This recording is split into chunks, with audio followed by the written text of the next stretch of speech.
마가복음 15장 21절에서 41절까지 제 성경 페이지는 83페이지입니다. 봉독하겠습니다. 마치 알렉산더와 루포의 아버지인 그레네 사람 시몬이 시골로부터 와서 지나가는데 그들이 그를 억지로 같이 가게 하여 예수의 십자가를 지우고 예수를 골고다라 하는 곳에 이르러 몰약을 탄 포도주를 줬으나 예수께서 받지 아니하시니라. 십자가에 못 박고 그 옷을 나눌세 누가 어느 것을 가질까 하여 제비를 뽑더라. 때가 제3시가 되어 십자가를 못 박으려니 그 위에 있는 제페 유대인이 왕이라 썼고 강도들은 예수와 함께 십자가에 못 박으니 하나는 그의 우편에 하나는 좌편에 있더라. 지나가는 자들은 자기 머리를 흔들며 예수를 모욕하여 이르되 아하 성전을 헐고 사흘에 짓는다는 자여 네가 너를 구원하여 십자가에서 내려오라 하고 그와 같이 대제사장들과 서기관들과 함께 희롱하며 시가 되어 온 땅에 어둠이 임하여 제9시까지 계속하더니 제9시에 예수께서 크게 소리 지르시되 엘리 엘리 라마 사박다니 하시니 이를 번역하면 나의 하나님 어찌하여 나를 버리셨나이까 하는 뜻이라. 곁에 섰던 자 중 어떤 이들이 듣고 이르되 보라 엘리야를 부른다 하고 한 사람이 달려가서 해면에 선 포도주를 적시어 갈대에게 마시게 하고 이르되 가만두라 엘리야가 와서 그를 내려주나 보자 하더라. 예수께서 큰 소리를 지르시고 숨지시니라. 이에 청소휘장이 위로부터 아래까지 찢어져 들이대나니 예수를 향하여 섰던 백부장이 그렇게 숨지시는 걸 보고 이르되 이 사람은 진실로 하나님의 아들이었도다 하더라. 대신 주님이란 말씀으로 많은 은혜 받으시길 바랍니다. 소크라테스, 플라톤, 공자, 맹자, 소크라테스 또 누가 있을까요? 여러분들 위대한 인물들이 누가 생각나십니까? 이분들은 우리 인류에게 귀한 가르침을 남겨주었습니다. 이분들의 책을 읽으면서 우리는 인생의 지혜를 얻을 수 있습니다. 그러나 이런 위대한 사람들이 아무도 인간을 생명으로 이끌지 못했습니다. 과학도 인간을 고안으로 이끌지 못한 것은 마찬가지입니다. 인류 역사상 이렇게 과학이 빠르게 발전한 시기가 언제가 있을까요? 20세기, 21세기를 통해서 얼마나 과학이 발달을 했는지 참 놀랍습니다. 생각을 해보십시오. 컴퓨터가 만들어졌습니다. 인터넷이 생겼습니다. 그래서 동시대 지구 반대편에 일어나는 일들의 이야기를 들을 수가 있는 시대가 되었습니다. 인간이 지구에만 살았는데 이제는 달에도 가고 또 화성에 우주선을 보내는 시대가 되었습니다. 그리고 조만간 사람을 마스, 화성에 사람을 태워서 보내는 걸 계획을 하고 있습니다. 의학적으로 한번 보십시오. 옛날에는 왜 그러는지 모르는 병들의 원인을 많이 발견을 했습니다. 그래서 약도 만들어내고요. 또 많은 병을 치료할 수 있는 치료를 만들어냈습니다. 인간은 창세기에 나오는 그 족보에 그 사람들의 수명을 빼고 그 시대를 빼고 가장 역사상 오래 사는 그런 시대가 되었습니다. 그러나 이러한 발전이 있다고 우리에게 구원이 있다고 말할 수가 있습니까? 인공지능의 발전은 정말 놀랍습니다. 어마어마합니다. 그러나 인공지능을 만들어도 이 세계를 보십시오. 아직도 전쟁이 여전하고 싸움이 여전하지 않습니까?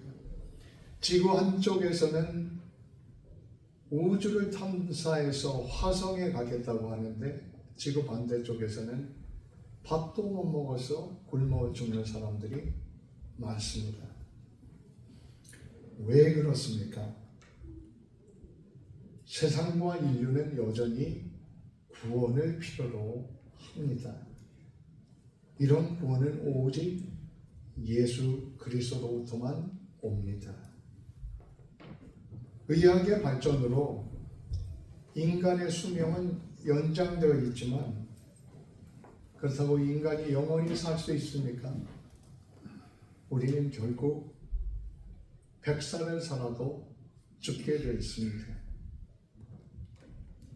세상이 아무리 과학이 발전하고 인공지능이 어마어마한 정보를 준다고 할지라도 우리 영혼의 구원에 대해서는 아무것도 알려줄 수 있는 것이 없고 할 수 있는 것이 없습니다. 그래서 우리가 예수님의 은혜를 필요로 합니다. 예수님은 십자가를 지시기 위해서 예루살렘으로 들어가셨을 때 사람들이 뭐라고 외쳤습니까? 맞습니다. 요 판추리를 흔들면서 브랜치를 흔들면서 호산나 호산나 외쳤습니다. 이 말은 원컨대 구원해 주십시오. 우리를 구원해 주십시오. Lord save us. 그런 말입니다. 그때 사람들이 외쳤던 우리를 구원해 주세요. 그 말의 의미는 무엇이었을까요? 유대인들은 로마의 식민지로 살면서 정치적으로 억압을 받았습니다. 가난한데도 세금을 바쳐야 했고 그런 가운데 희망이 보이지 않았습니다. 이런 절망 가운데 유대인들은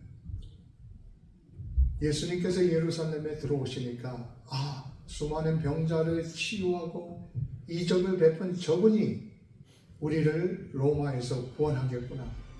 우리를 잘 살게 해주시겠구나 하면서 호산나 호산나 외쳤던 것입니다.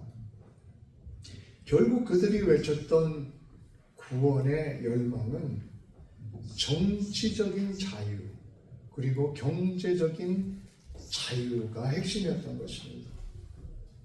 사실 우리도 별다르지 않습니다. 하나님 나를 도와주세요. 우리도 날마다 호산나 호산나 우리의 마음속으로 외칩니다. 또는 소리를 내어서 외칩니다. 그런데 때로는 우리가 보면은 너무나도 자주 우리가 구하는 것들이 너무 물질적이고 현세적인 것에 머무를 때가 너무나도 많이 있습니다. 하나님 돈 좀 벌게 해주세요. 내가 돈만 어려움이 없으면 정말 행복하겠습니다. 하나님 내 병을 고쳐주세요. 병만 고쳐주시면 모든 문제가 없겠습니다. 내 자식 문제 좀 어떻게 해결해 주세요. 그러면 나는 만사형통할 것 같습니다. 그러나 사실 이런 문제가 다 해결된다고 해서 우리에게 문제가 없는 것일까요? 아닙니다. 인간에게 영혼의 구원이 없다면 세상적인 모든 것은 그냥 왔다 가는 안개에 불과한 것입니다. 영원한 생명을 얻는 구원이 없다면 우리 인생은 그냥 허무한 것입니다. 예수님께서는 이런 불쌍한 인생을 구원하시기 위해서 이 땅에 오셨습니다. 그리고 십자가를 지셨습니다. 왜 십자가를 지셨을까요? 다른 방법은 없었을까요? 많은 사람들에게 십자가라는 게 사실 걸림돌이 됩니다. 굳이 십자가, 그 십자가 얘기가 좋게 들리기보다는 걸림돌이 된다는 것이죠. 그러나 기독교는 십자가를 빼면은 껍데기에 불과합니다. 예수님도 처음부터 목표는 분명했습니다. 십자가를 지는 그 목표를 향해서 꾸준히 한 걸음 한 걸음 걸으셨던 것입니다. 그리고 제자들에게도 반복해서 내가 십자가를 질 것이다 이렇게 말씀을 하셨습니다. 마가복음에만도 3번이나 예루살렘에 올라가시기 전에 3번이나 제자들에게 말씀하신 기록이 있습니다. 예수님은 처음부터 십자가라는 한 가지 목표를 향해서 걸어가셨던 것이죠. 왜 이렇게 십자가가 중요한 것입니까? 예수님은 단순히 이적을 행하고 병을 고치고 하는데 그치지 않으셨습니다. 예수님의 사역의 중심에는 십자가가 있었던 것입니다. 만약에 십자가를 뺀 기독교를 누군가 생각한다고 하면 그것은 더 이상 구원의 능력을 지닌 복음이 아니고 형식만 남은 종교적인 껍데기일 뿐입니다. 그래서 고린도전서 1장 18절에는 이렇게 말씀합니다. 십자가의 도가 멸망하는 사람들에게는 미련한 것입니다. 그러나 구원을 받는 우리들에게는 하나님의 능력입니다. 라고 말씀합니다. 십자가의 도가 멸망받는 자들에게는 미련한 것으로 보인다는 것입니다. 그러나 구원을 받는 사람들에게는 그것이 하나님의 능력이 된다는 것입니다. 예수님께서는 유대교 명절인 6월절에 십자가에 달려 돌아가셨습니다. 예루살렘은 6월절이 되면 수많은 순례자들로 만원을 이루었습니다. 예수님께서 나귀를 타고 오시는 것을 보고 사람들은 드디어 때가 왔구나 호산나 호산나 외치면서 이제 유토피아가 오는구나, 이제 행복한 세상이 되는구나 기대로 가득했습니다. 그런데 예수님은 불과 며칠 만에 십자가에 못 박혀 돌아가셨습니다. 사람들에게 메시아가 십자가에 달린다는 그것은 상상할 수 없는 일이었습니다. 예수님께서 십자가에 끌려가시자 호산나 외치던 사람들 중에 많은 사람들이 돌아섰습니다. 그들 중에 많은 사람들이 예수님을 십자가에 못 박히라고 외치는 사람들로 변해버리고 말았습니다. 이게 많은 인간들의 모습입니다. 내 마음에 들면은 호산나 열광을 합니다. 그러나 내 마음에 안 들면 못 박으라고 외칩니다. 그리고 돌을 던집니다. 예수가 없는 사람들의 마음은 이와 같이 호산나 했다가 못 박으라고 이렇게 바뀔 수 있는 그런 사람들이 될 수가 있습니다. 십자가는 저주의 상징이었습니다. curse의 상징이었던 것이죠. 누가 저주를 받기 좋아하겠습니까? 우리가 정말로 너무나도 엄청난 어려움을 당한 사람들 보고 아유 저주를 받았다 이렇게 욕하는 사람들이 있지 않습니까? 그거는 나쁜 말입니다. 그리스도 안에 저주가 없습니다. 그런데 이 십자가를 저주의 상징으로 생각한 것이죠. 아프리카, 이집트, 페르시아, 그리스 같은 곳에서는 이 십자가형으로 사람들을 처벌했습니다. 로마 시대가 되면서 로마가 이 방법을 받아들여서 중죄인들과 그리고 정치적인 반역자들을 십자가에 매달아 죽였던 것입니다. 유대인들도 십자가를 끔찍하게 생각했습니다. 왜냐하면 구약에 신명기 21장에 보면 이런 말씀이 있습니다. 사람이 만일 죽을 죄를 범함으로 내가 그를 죽여 나무에 매달거든 그 시체를 나무 위에 밤새도록 두지 말고 그날에 장사하여 내 하나님 여호와께서 내게 기업으로 주시는 땅을 더럽히지 말라. 나무에 달리는 자는 하나님께 저주를 받았음이니라. 나무에 달리는 자는 하나님께 저주를 받았음이니라. 그러니 십자가라는 나무 위에 예수님께서 매달렸을 때 유대인들은 저주를 받았다고 생각을 하지 않았겠습니까? 그렇습니다. 십자가는 저주입니다. 사실 인간의 운명은 저주로 끝나는 것입니다. 그러나 그 저주의 다리를 대신해서 주님께서 매달리신 것입니다. 우리를 저주로부터 해방시켜 주시기 위해 예수님께서 나무에 매달리시는 그 자리에 올라가셨던 것입니다. 이방인들, 특히 헬라인들, 즉 그리스 사람들은 십자가를 끔찍하게 생각했습니다. 어떻게 그렇게 천박하고 저주스러운 십자가를 메시아하고 연결시키느냐 이렇게 생각을 한 것이죠. 그리스는 서양의 철학이 시작된 곳입니다. 소크라테스, 플라톤, 아리스토텔레스 모두가 그리스 사람들입니다. 이 사람들은 자부심이 대단했습니다. 자기들의 지식과 지혜에 대한 자부심이 너무나도 컸습니다. 그런데 그렇게 똑똑했던 사람들이 모여있던 그 땅이 인류를 구원했습니까? 그 문명이 영원했습니까? 아닙니다. 무너졌습니다.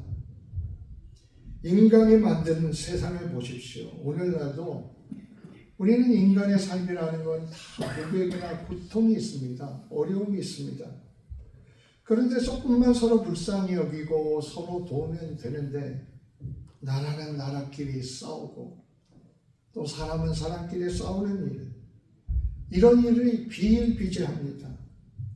별것도 아닌데 별거 아닌 일에 목숨을 걸고 싸우는 이런 어리석음이 인간 사회에 가득합니다. 왜 그렇습니까? 어떻게 이런 인간을 지혜롭다고 말할 수가 있겠습니까? 고린도전서 1장 23절에 바울은 말합니다. 우리는 십자가에 못 박힌 그리스도를 전하니 유대인에게는 꺼리끼는 것이요 이방인에게는 미련한 것이더라. 오직 부르심을 받은 자들에게는 유대인이나 헬라인이나 그리스도는 하나님의 능력이요 하나님의 지혜니라. 그리스도는 하나님의 능력이요 하나님의 지혜니라. 그 그리스도는 십자가에 못 박힌 달리신 그리스도를 말하는 것입니다. 그분은 하나님의 능력이요 하나님의 지혜라고 말씀합니다. 예수님께서 십자가에 매달리시는 것은 창조주 하나님으로부터 나온 하나님의 능력이요 지혜인 것입니다. 그러므로 그리스도의 십자가의 보혈에는 은혜가 있고 능력이 있고 지혜가 있습니다. 우리가 매달 한 번씩 연합 성찬 예배를 통해서 성찬을 하면서 우리가 무엇을 기도합니까? 십자가에 흘리신 그리스도의 보혈의 능력이 우리 가운데 임재하기를 기도하면서 우리가 성찬에 임하는 것이 아닙니까? 오늘은 종료주일이기도 하고 또 고난주일이기도 합니다. 오늘부터 부활절 전 토요일까지 한 주를 고난주간, 패션 위크 또는 홀리 위크라고 이렇게 부릅니다. 이 고난주간 동안 우리는 주님의 십자가를 특별히 묵상을 합니다. 예수님께서 십자가를 지신 게 어쩌다 지신 게 아니라는 것을 성경은 우리에게 가르쳐 줍니다. 하나님께서 태초부터 인간을 구원하기 위한 계획 속에서 나온 것이 바로 십자가를 지시는 것입니다. 십자가는 하나님의 철저한 계획이요 하나님의 지혜인 것입니다. 예수님은 십자가에서 무력하게 죽는 것 같았습니다. 그러나 십자가 위에서 인간을 묶고 있는 죄의 권세, 죽음의 권세, 마귀의 권세를 철저하게 그 십자가에 못 박고 계셨던 것입니다. 그래서 히브리서 2장 14절에 이렇게 말씀합니다. 자녀들은 혈과 육에 속하였음에 그도 또한 같은 모양으로 혈과 육을 함께 지니심은 죽음을 통하여 죽음의 세력을 잡은 자, 곧 마귀를 멸하시며 또 죽기를 무서워함으로 한평생 매여 종노릇하는 모든 자들을 놓아주려 함이니. 예수님의 죽음을 통하여 십자가의 죽음을 통해서 죽음의 세력을 잡은 마귀를 멸하시고 또 죽기를 무서워하는 한평생 매여 종노릇하는 모든 사람들을 놓아주려 함이라고 히브리서 2장 14절에 말씀합니다. 이 모든 인생은 죄로 죽어가는 존재입니다. 인정하든 안 하든 그렇습니다. 작든 크든 하나님의 은혜가 없이는 모든 인간은 죄와 저주 가운데 살다 끝나는 인생입니다. 어떤 이는 미움의 죄를, 어떤 이는 교만의 죄를, 어떤 이는 거짓의 죄를, 어떤 이는 정욕의 죄를, 어떤 이는 탐욕의 죄를, 어떤 이는 이기심의 죄를 가지고 살다가 죽을 수밖에 없는 것이 인생입니다. 십자가는 바로 이렇게 비극으로 끝날 수밖에 없는 인생을 구원하시기 위한 하나님의 능력이고 하나님의 지혜입니다. 하나님의 최고의 선물이고 하나님의 사랑을 가장 보여주는 그러한 최고의 증거인 것입니다. 예수님은 인간의 죄와 고통을 대신해서 십자가에 못 박히셨습니다. 나를 위해서 그리고 여러분 한 사람 한 사람을 위해서 십자가에 못 박히신 것입니다. 고난주간 이러한 사실이 더 깊이 깨달아지는 한 주간이 되실 수 있으시기를 바랍니다. 주님의 십자가의 고난은 우리를 위한 고난이었고 나를 위한 고난이었다는 것입니다. 그래서 이사야서 53장에 주님의 찔림은 우리의 허물 때문이요 주님의 상함은 우리의 죄악 때문이라고 말씀을 합니다. 아타나시우스라는 초대 교부는 이런 주님에 대해서 이렇게 표현했습니다. 죄를 지은 백성을 위해서 친히 왕의 옷을 벗고 죄인의 모습으로 내려와서 죄값을 대신 치루어주고 백성에게 새로운 생명을 입혀 주었다라고 표현했습니다. 감리교 창시자 요한 웨슬레는 이렇게 말했습니다. 누군가 당신을 위해서 죽었다는 말을 들을 때 당신은 그 사람이 누군데요? 물어볼 것입니다. 그러나 그 사람이 당신과 원수 관계된 사람이었다면 도대체 왜요? 라고 물어볼 것입니다. 예수님이 그렇습니다. 예수님이 우리가 아직 죄인 되었을 때에 우리를 위하여 죽으셨다고 말씀합니다. 우리가 아직 죄인 되었을 때에 우리를 위해서 죽으셨다는 것입니다. 이것이 예수님의 사랑입니다. 십자가는 예수님의 사랑의 절정입니다. 죽어가는 인간들을 그냥 두신 것이 아니라 긍휼히 여기시고 이 땅에 오시고 십자가에 못 박히시기까지 모든 것을 내어 주셨다는 것입니다. 예수님은 십자가에서 다 이루셨다고 말씀하셨습니다. It is finished. 다 끝났다는 것입니다.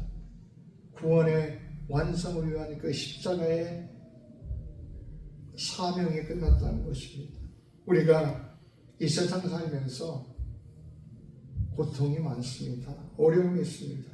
그러나 주님께서 다 이루었다 말씀하셨던 것을 기억하실 수 있으시길 바랍니다.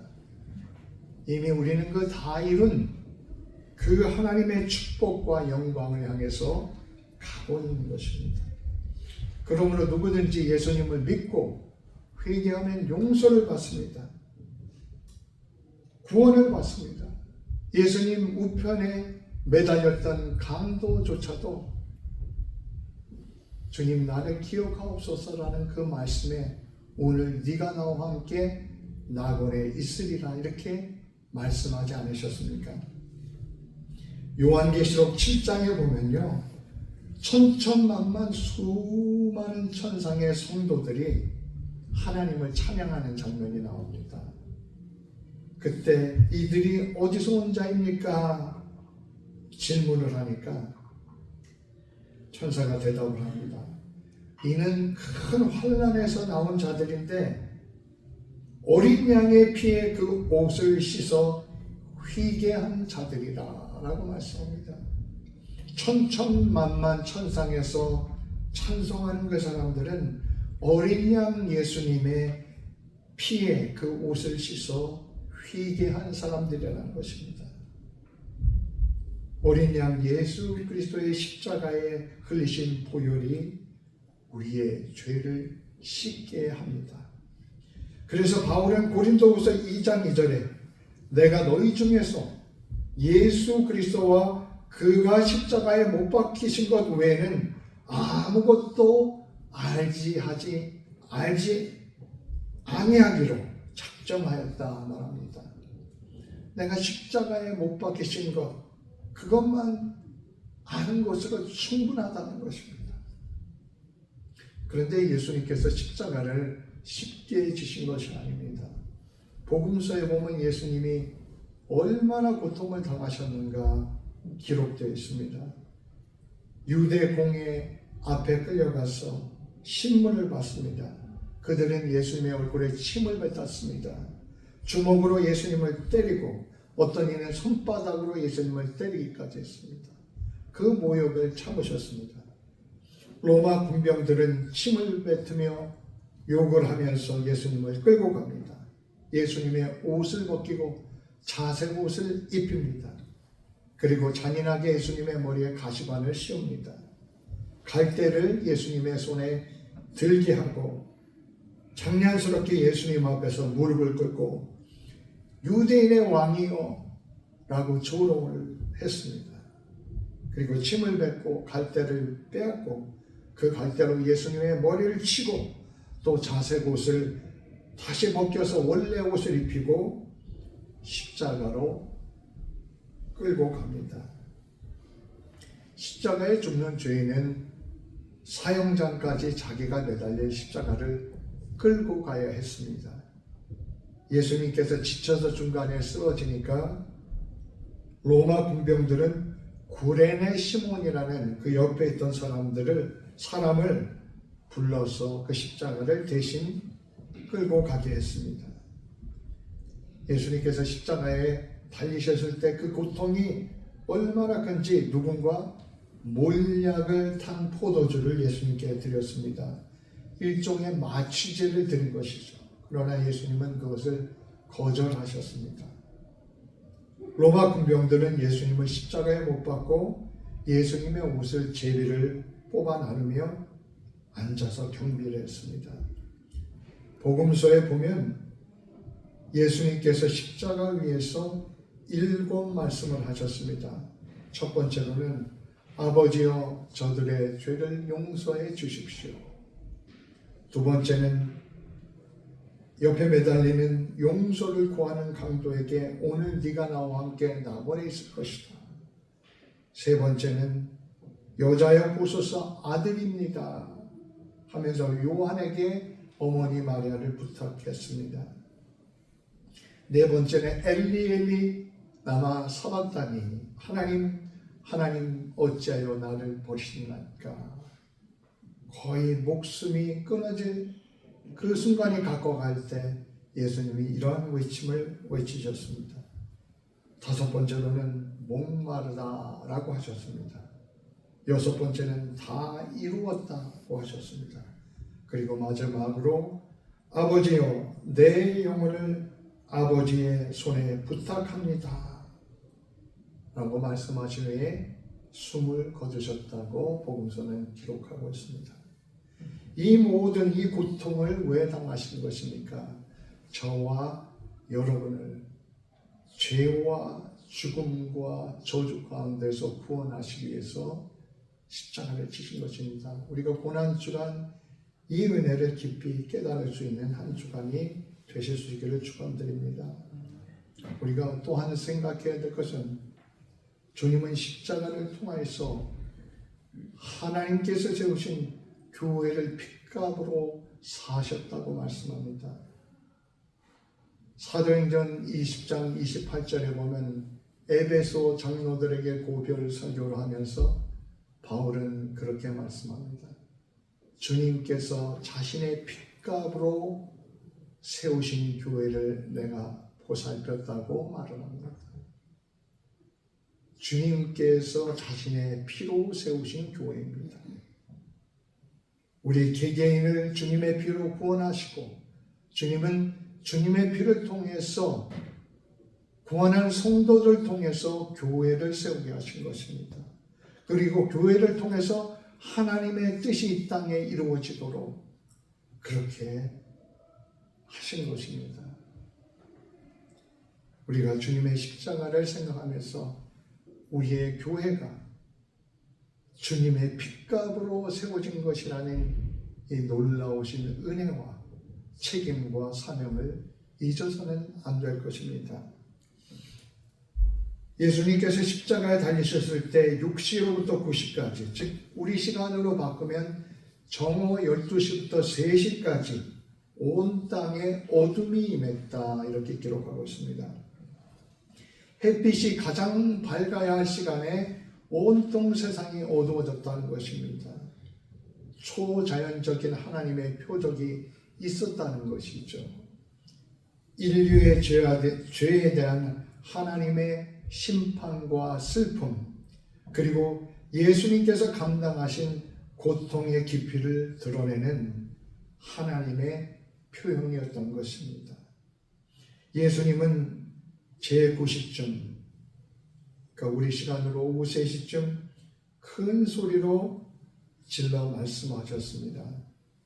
엘리 엘리 라마 사박다니, 엘리 엘리 라마 사박다니, 하나님 어찌하여 나를 버리십니까? 사람의 고통 중에 최고의 고통은 버림받고 외톨이가 되는 것입니다. 주님은 십자가 위에서 하나님조차도 버리시는 그 고통을, 그런 고통의 감정을 가지셨던 것입니다. 영혼의 고통을 느끼셨던 것입니다. 여러분이 이렇게 살면서 이렇게 처절하게 외롭고 처절하게 버려진 것 같은 순간을 지난 적이 있습니까? 사람이 특히 몸이 아픈데 도와줄 사람이 없으면 너무 힘들고 외롭습니다. 엘리 엘리 사박다니, 나와 사박다니 외쳤던 주님은 그러한 심정으로 인간의 고통과 외로움을 불쌍히 여기시고 도우시는 분인 것입니다. 그런데 사실 엘리 엘리 나와 사박다니 하실 때 하나님은 예수님을 버리신 것이 아니셨습니다. 그 순간 가장 가깝게 손을 붙잡고 계셨고 더 가까이 함께 계셨던 것입니다. 일본의 여류 작가인 미우라 아야코라는 사람이 있습니다. 빙점 등 많은 책을 써서 세계적인 작가가 된 분인데 또 훌륭한 기독교인이었습니다. 그런데 이 미우라 아야코는 평생 질병의 고통 속에 살았습니다. 처녀 시절에는 결핵형 척추병이 생겨가지고 8년 동안 요양소에 들어가 있었습니다. 그리고 그 후에는 파킨슨 병에 걸렸고요. 또 여러 종류의 피부 질환을 겪었습니다. 그리고 말년에는 암으로 오랜 고생을 했습니다. 그러나 미우라 아야코는 뼈를 깎는 고통 속에서 함께 동행하시는 하나님을 경험했습니다. 그리고 끝까지 글을 썼습니다.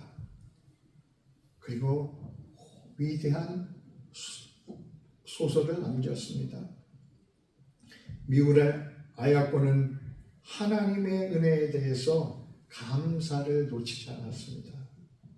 그 처절한 고통 속에서, 외로움 속에서도 더 가까이 하시는 하나님을 그가 보았기 때문인 것입니다. 누가 미우라 아야코의 생애를 바라보면서 이런 시를 썼습니다. 아프지 않으면 드리지 못할 기도가 있습니다. 아프지 않으면 믿지 못할 기적이 있습니다. 아프지 않으면 접근하지 못할 성소가 있습니다. 아프지 않으면 우러러 뵙지 못할 그분이 계십니다. 아프지 않으면 나는 인간일 수조차 없습니다. 우리도 살아가면서 고통을 당합니다. 그러나 그 고통이 무의미한 것만은 아닙니다. 그 고통은 우리를 기도하게 만듭니다. 고통과 불행의 조건들을 제거하여 주심도 하나님의 은혜입니다. 그러나 더 값지고 큰 은혜는 그 고통과 어려움의 상황에서도 하나님의 임재를 믿음으로 바라보며 하나님과 동행하는 것입니다. 주님께서는 십자가를 지시니 부활의 영광을 얻게 되었습니다. 우리 믿는 자들의 고난 또한 마찬가지입니다. 고난은 영원한 것이 아닙니다. 그러나 승리와 영광은 영원한 것입니다. 때로 이해할 수 없는 아픔과 시련 속에 걸을지라도 그 길의 끝에는 반드시 하나님의 부활의 영광이 기다리고 있습니다. 고난 속에서도 믿음을 지킨 자들에게 주님은 부활의 능력으로 함께 하십니다. 주님께서 고난을 통과할 때 십자가에 달린 나를 바라보아라 라고 말씀하십니다. 기도하겠습니다. 우리를 대신하여 십자가에서 참혹한 고난을 당하신 주님, 그 크신 은혜와 사랑이 진심으로 감사드립니다. 이 고난 주간을 통해서 십자가에서 나타난 하나님의 깊고 심오한 사랑과 구속의 은혜를 더욱더 깊이 깨닫게 하여 주시옵소서. 주님의 고난이 나를 위한 고난이었음을 깨닫게 하시고 우리가 이 땅을 살아가면서 고난을 만나고 참 외로움의 시간을 지날 때 십자가에 달리신, 십자가에 우리를 위해서 달리셔서 피 흘리신 주님을 바라볼 수 있게 하여 주시옵소서. 예수 그리스도 이름 의지하여 기도드립니다. 아멘.